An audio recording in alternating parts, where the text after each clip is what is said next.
When P.T. Barnum's Great American Museum burned to the ground in 1865, what rose from its ashes would change the world. Welcome to Grim and Mild Presents, an ongoing journey into the strange, the unusual, and the fascinating. In our inaugural season, we'll give you a backstage tour of the complex and unusual artifact that is the American Sideshow. Grim and Mild Presents premieres Friday, January 7th. Subscribe today on the iHeartRadio app, Apple Podcasts, or wherever you listen to podcasts.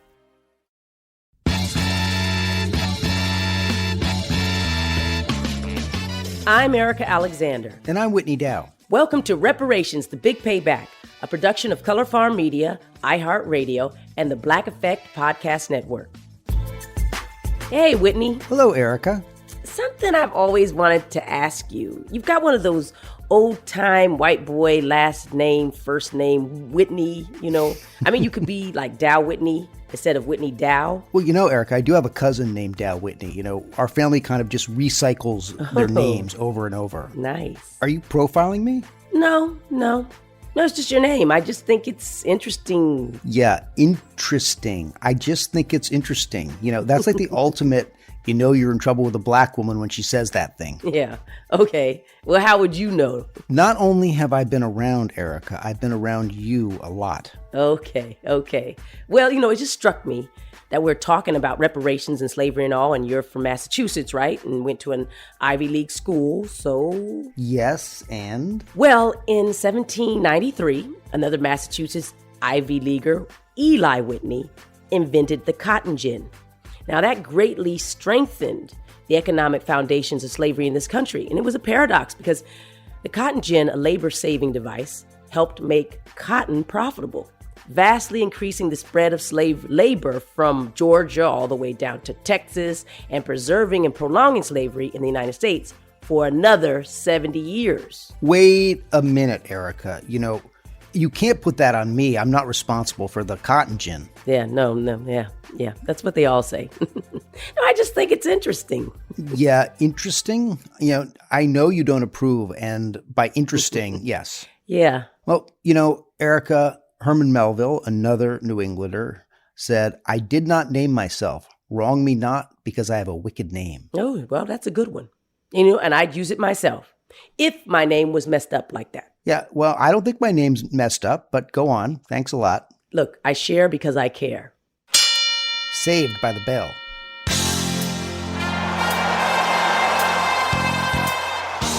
Tonight, part 2 of our main event, the heavyweight bout we've all been waiting for, the epic battle between the case for reparations and the case against reparations. If you're just joining us, I'm your host, Erica Alexander. I've been here in historic Madison Square Garden since last week. Oh, am I tired. Woo! To bring you all the thrilling round-by-round action in this colossal matchup. Joining me at ringside is colorman Whitney Dow. Whitney, this has been a hell of a fight so far. It looks like the case for reparations is down for the count. It certainly does, Erica. But how? We didn't see it because it was a screw shot from above. Congressman Mike Johnson blindsided his opponent, Congresswoman Sheila Jackson Lee, when he revealed he had a black son. What are you talking about, Willis? Yes, a black son. We took custody of Michael and made him part of our family 22 years ago when we were just newlyweds. And Michael was just 14 and out on the streets and nowhere to go and on a very dangerous path. Michael's grown now. He has his own young family. He turns 36 years old next week, and he's a loving dad to 4 precious children of his own. God's been good to us, and he's a success story. I mention that today for one reason. I personally know the challenge that he has faced early in his life. I have walked with him through discrimination that he's had to endure over the years and the hurdles he's sometimes faced. I know all this because I was with him. I asked Michael this weekend what he thinks about the idea of reparations. And dig this, wait for it. He says his black son is against reparations. Riddle me that. Well, no wonder Sheila Jackson Lee never saw that coming. That's certainly a new twist on the old "I've got a black friend." The thing is, a black son beats a black friend every time. Well, with tactics like that, the case for contenders must step up their game.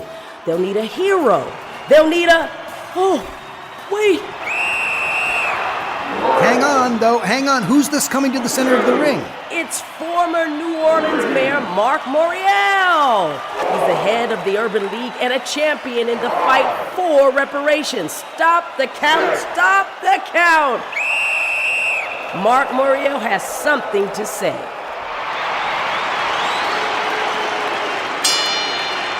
We have to keep the pressure on.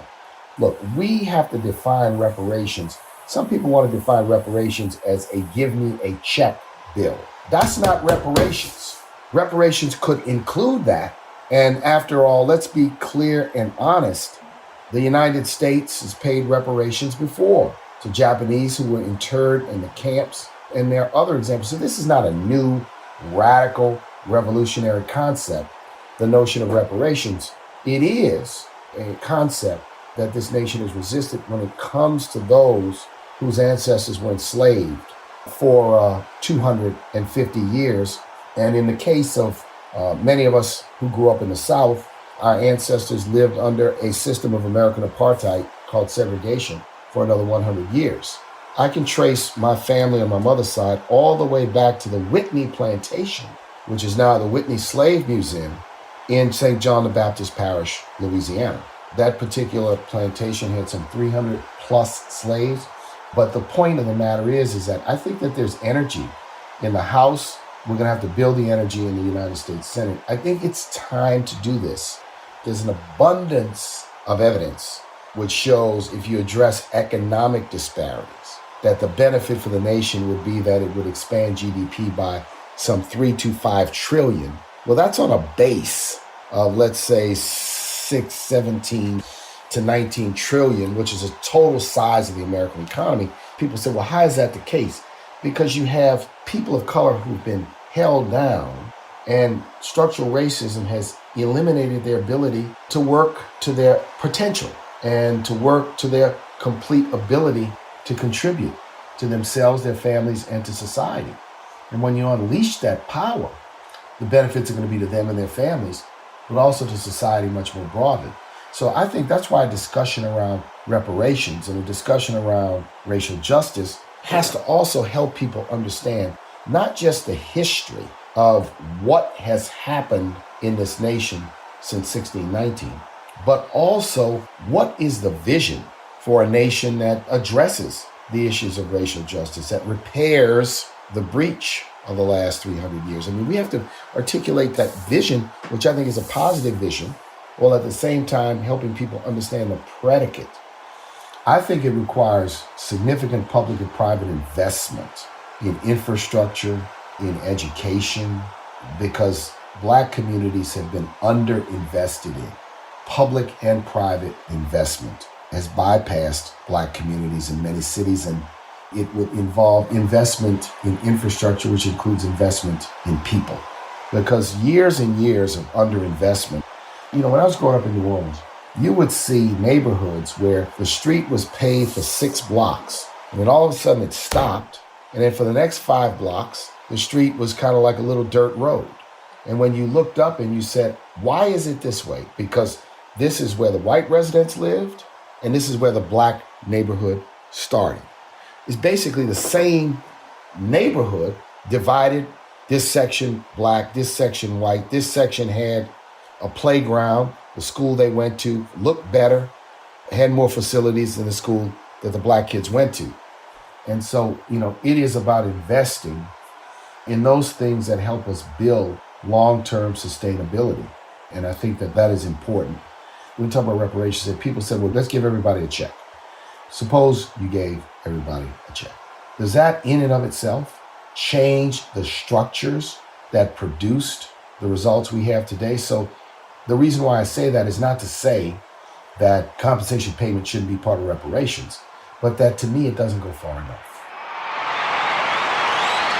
Woo! That's the fight game. 1 minute, you're on the ropes. Next, you're back in the fight. Maybe so, Erica, but this next concerned citizen from Evanston, Illinois is in it to win it. Fighting for the case against reparations, he's both a slugger and a ring tactician, and he comes with a fistful of facts. Meet John Foley!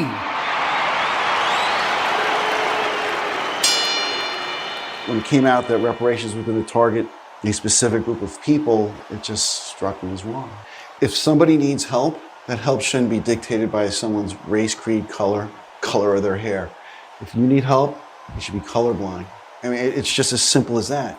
Whether you're a hillbilly in West Virginia or whether you're here, if you need support, we're going to give you support as a society. And again, that support is not dictated by your skin color, race, creed, color, gender, whatever the case may be. This country's been through a lot of pain. The civil rights movement, we've come a long way. And so to reopen these wounds just divides our community instead of uniting our community. And sometimes what we forget, which is what our media, and politicians, they spend a lot of time dividing us instead of uniting us. Because the one thing we all are in this room right now, we're all Americans. But if we look at slavery, slavery ended in 1865. The civil rights movement came in 100 years later, essentially. Out of the civil rights movement, there was housing reform. There were all sorts of laws that were passed to protect people against the ability to buy a home. So basically, a large part of these problems were solved over 40 years ago, 50 years ago. So why are we coming back to this now? So if you think about reparations conceptually, it's for those that were victimized by slavery. So if there was going to be a time to make the reparations for the harm of slavery, I would argue that that should have been done, in the late 19th century. We're now in the 21st century. The reason why I'm speaking up is clearly this is wrong. Some poor family, wherever they may be, they need help, but we're not going to give them help because of their skin color? It just struck me so morally wrong, and there's so many things that are done in a clandestine way.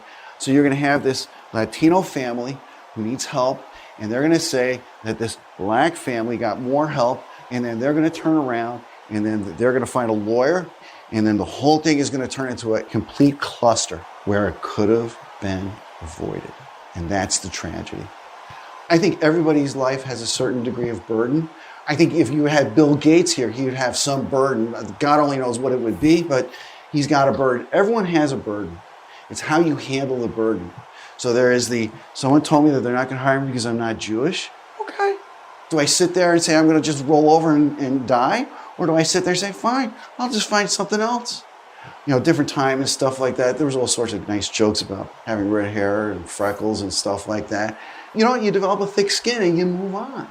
And so I truly don't feel that there was, at least I can speak for myself, no privilege. Absolutely not. My life wouldn't have been any different if I was black. Because it's the core of who you are. Underneath it all, it's what forms you and stuff like that. So whether I'm a Hispanic, black, Asian, underneath it all, it's the character of who I am is who I am. Quirks and all. And by the way, we all have our quirks. We've seen what I call the ugly, dark, and awful side of American society, who showed up at the Capitol. The intolerance, the hatred, the fealty to white supremacy as an operating principle for the country versus this idea that this nation is multicultural, multi-religious, multi-orientation, and that it is undergirded by notions of justice and equity. Because you're a white male, we're not going to give your family help. We're going to ignore the Hispanic family, we're going to ignore the Asian family, but we're going to give help to this black family, but all four of them need help. I went to school in the South. The elementary school I went to, the middle school I went to, and the high school I went to. I was one of the first African-American students to go to all three of those schools. And I remember being indoctrinated with the lost cause narrative, the idea that the South waged the Civil War for the principle of states' rights and that it was a war against Northern aggression, not that it was a war to defend slavery. So in many respects, the narratives that many have learned have contributed to, if you will, the racial injustice we see in public policy, even to this very day. And that's part of this conversation. So I don't believe in white privilege, Asian privilege, Hispanic privilege, but there is parental privilege. A child that is raised by a mom and a dad is just going to have a statistically better outcome. While at the same time, I'm always a believer in the vision for the future. What's the vision for the future? What can the nation become if these challenges are addressed? We have to remain vocal. We have to remain energized. We have to make sure that our demands and our needs remain at the forefront. We all have to remain woke and in continuous visible demand for the things we want.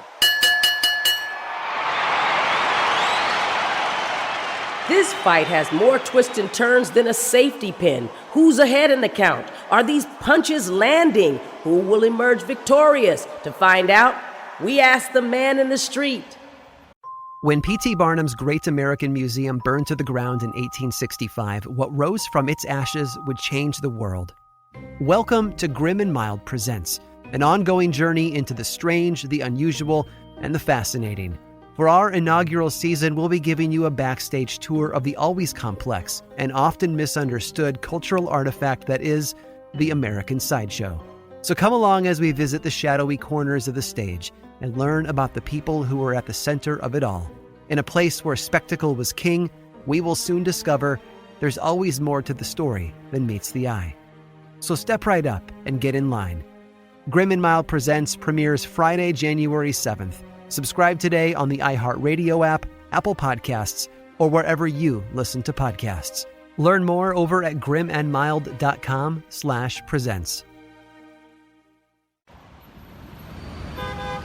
Any form of reparation, in my opinion, definitely is owed to the Black community and people of color in general. It's going to take a while for people to maybe come around and figure out what's the right and appropriate way to approach it, whether it's literally money, whether it's education, whether it's actual housing, food, you name it. We need to figure out a way to allocate those resources to the people who need it the most. I'm for it. Because they brought our people here as slaves. They helped to build up this America. Without them, America wouldn't have been the way it is today. Anytime I see the films about those slaves they brought here, it breaks my heart. They think blacks are not human beings. I think Black Americans or African Americans, they owe them a lot in America. Personally, I'm in favor of reparations in the form of investment into communities of people who are, descendants who have been directly impacted by things like Jim Crow or slavery before. I think that it would be more impactful in the long term to invest in the communities, into the education and the infrastructure in those communities. Of course, I'm for it. Why shouldn't we pay back after we hurt somebody? Doesn't matter how many years ago it is. I support reparations because as a society, whether it's federal or state or local government or other critical institutions, educational, healthcare, and more, we have created a situation where there are massive, massive racial inequities in health, in safety, in wealth, in education, and more. Therefore, we have a responsibility to repair that damage. That's what reparations is all about.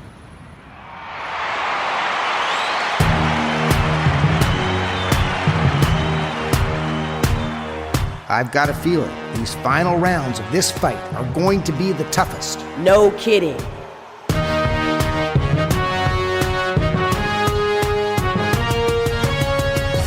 Our next fighter, in the case for reparations, is none other than a battler, a rumbler, and a true heavyweight. He's a rapper, a tireless activist, and a proud driver of a 1996 Chevy Impala all the way from Atlanta, GA. It's Killer Mike!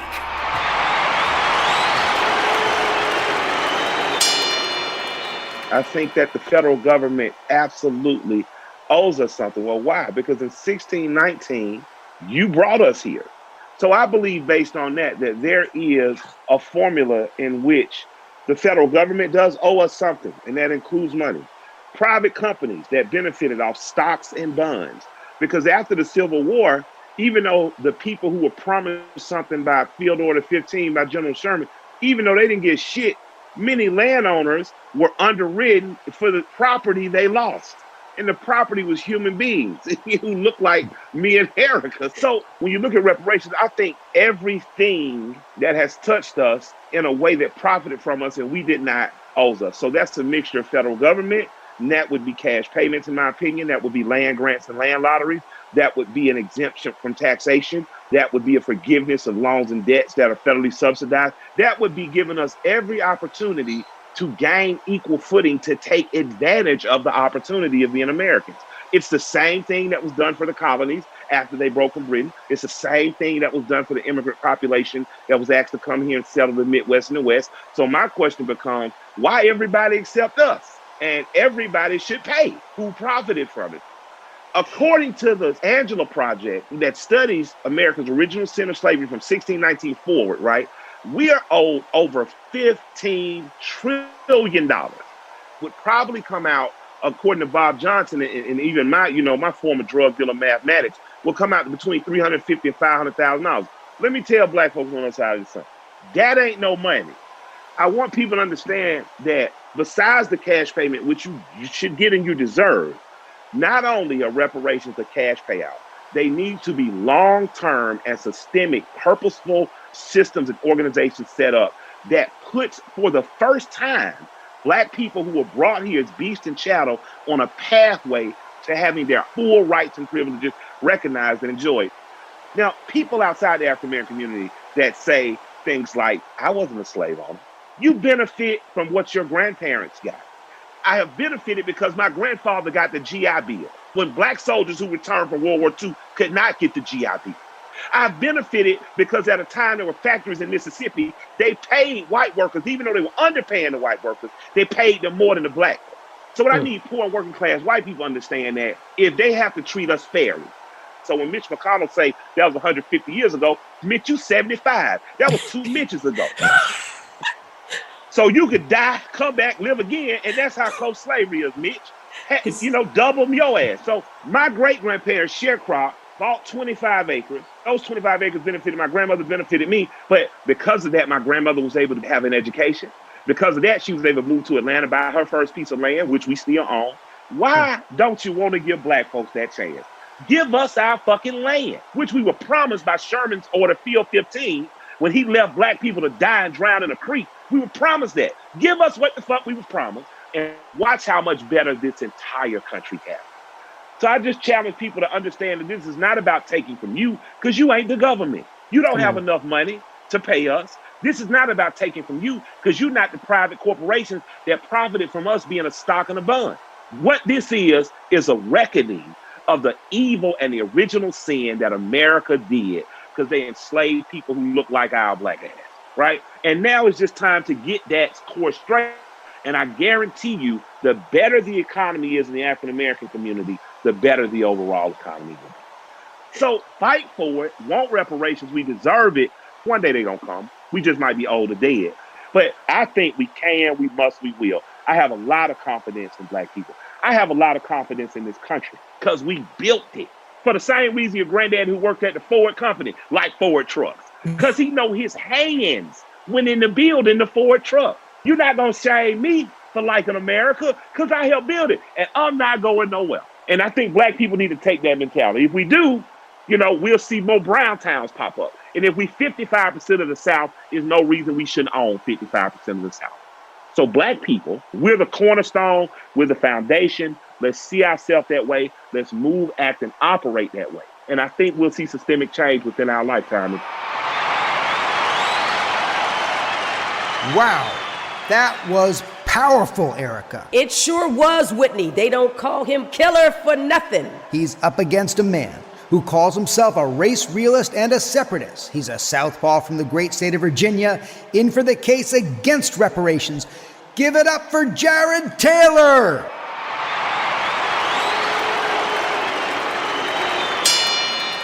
Well, I certainly do not propose that reparations be paid for slavery. There's no person alive who was a slave, and there's no person alive who was a slaveholder. If you were going to make some kind of narrowly tailored solution whereby those who were slaves would be compensated by people who had held them as slaves, presumably you would track down the descendants of slaveholders today and also the descendants of those slaves and work out something between those parties. But there is no legal theory whatsoever to seek compensation for an act that took place between private parties many years ago, in some cases 100, 200, 300 years ago. And as you know, the precedent that many people calling for reparations point to which is to say the payments by the federal government to the Asians who were in the camps during the Second World War. That was made while those people were still alive. The payments did not extend to the children of those people. So you could argue by that standard that the statute of limitations is finished. In the United States, in fact, you could argue that American blacks are the richest, most long-lived blacks, not only in the world, but in the history of the world. You could also make the argument that Zora Neale Hurston made, the black poet. She said, slavery is the price I paid for civilization. In other words, she was, in effect, grateful for the fact that her ancestors brought to the United States, and she grew up in the United States rather than in Africa. Compared to Africa, for example, life expectancy of American blacks, although it's shorter than that of American whites, is 10 years higher than the average life expectancy in Africa. And so if you want to look at it on strictly a cost-benefit basis, the descendants of slaves living in the United States today are on a material basis vastly better off than if their ancestors had stayed in Africa. And the idea that blacks are somehow hundreds of years later mentally shackled by the fact that they came as enslaved people makes no sense at all. The blacks living here today were born here, their ancestors were born here. And somehow there's some sort of hereditary mental paralysis that comes from the fact that their ancestors were enslaved. That makes no sense at all. It is completely unfair for them to expect the United States government to make payments to them. And that's the form that almost all proposals for compensation or reparations take. The federal government never owned a single slave. Slavery was a private practice. If private individuals in the United States think that black people are owed some sort of compensation, then by all means reach into their own pockets and make those payments. But somehow to punish all taxpayers for something for which they had absolutely no responsibility, to me, is completely wrong. I think that if you turned around and you said, okay, white people, your taxes are going to go up because we're going to tax you more because we're going to give money to blacks. Do you think that would improve race relations in the United States? On the one hand, you will never get an answer from black people saying, yes, okay, finally, we've been made whole. The black reaction will invariably be, this isn't enough. And what do you think the white reaction is going to be? Poor whites in particular. And your taxes are going to be paid to the children of Barack and Michelle Obama because they're descended from slaves. How do you think white people or other people, Hispanics, Asians, anybody else who feel absolutely no personal involvement in slavery, no sense of responsibility for it, is that going to help race relations in the United States? Absolutely not. It will only make them worse. You can go back to, I believe it was 1965, Lyndon Johnson gave the commencement address at Howard University. And he says, look, what we need is equality of results. We can't just have equality of opportunity. And since then, there have been compensatory programs in the form of racial preferences for blacks. Is it somehow the legacy of slavery that keeps blacks poor? No, I don't think you can make that argument.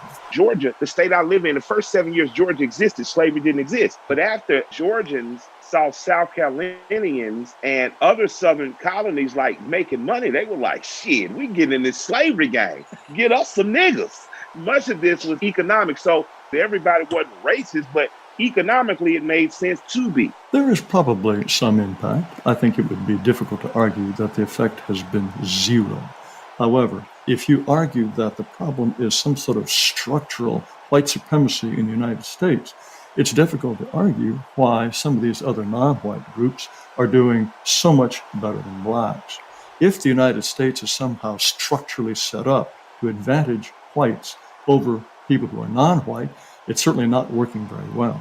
At some point, the descendant of someone that was brought here in 1619 deserves to steer this raggedy ass ship through these troubled waters.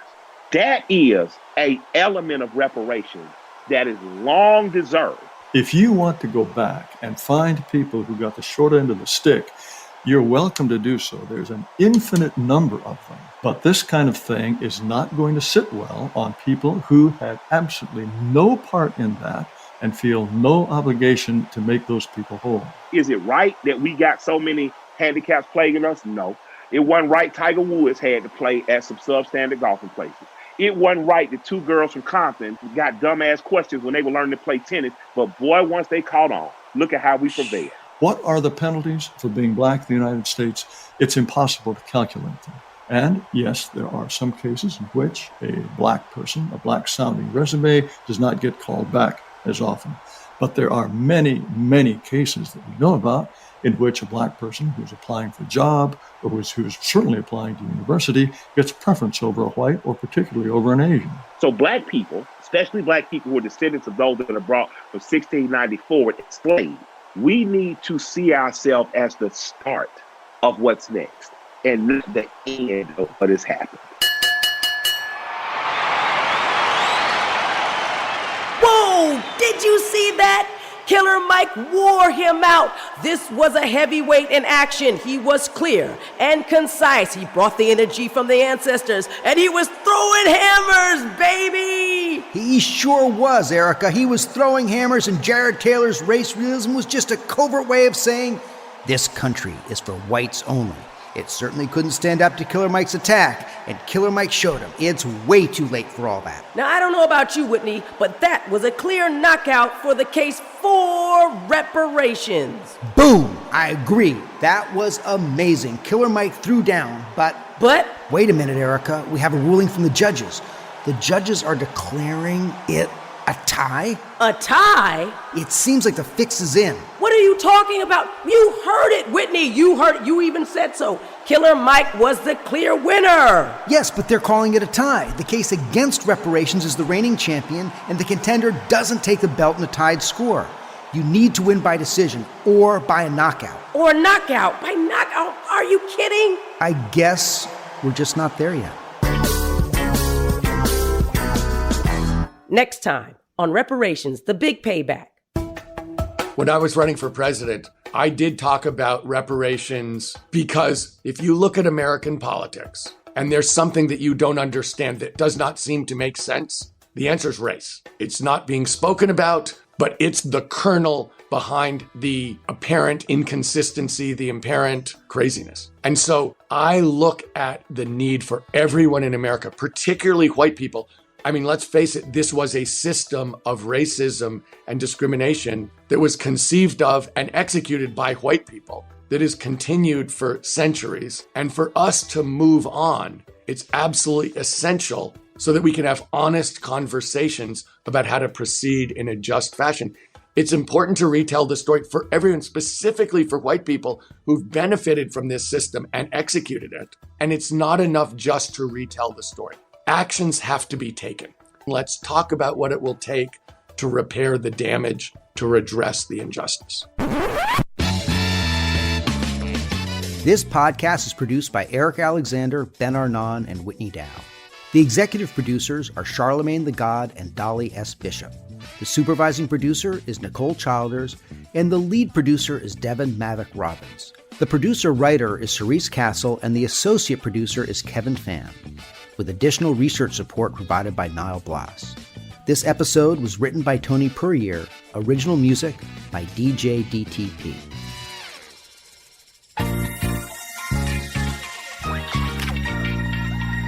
Reparations, the big payback, is a production of Color Farm Media, iHeartRadio, and the Black Effect Podcast Network in association with Best Case Studios. For more podcasts from iHeartRadio, visit the iHeartRadio app, Apple Podcasts, or wherever you listen to your favorite shows.